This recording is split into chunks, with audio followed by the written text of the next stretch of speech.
screen effect glitches like these, even to famous personalities as Joe Rogan here.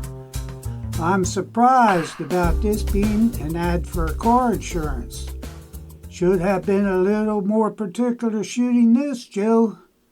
Now here with my good friend Horace, we had a little glitch as well, but we are not top-end pros as Joe. Maybe these glitches can be controlled by just simply getting the principal talent a few more inches away from the backdrop screen. The backdrop needs not be green, but does need good lighting.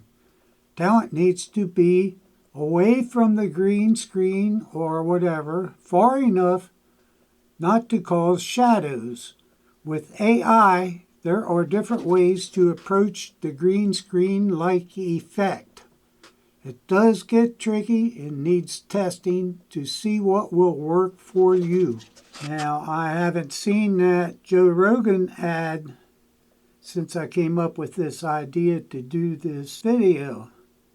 Now, I don't know if he's taken that down because of that glitch, or maybe it wasn't even a legal ad. Maybe somebody just tagged him or something, because it did not look professional at all to me. Lots of luck. Who am I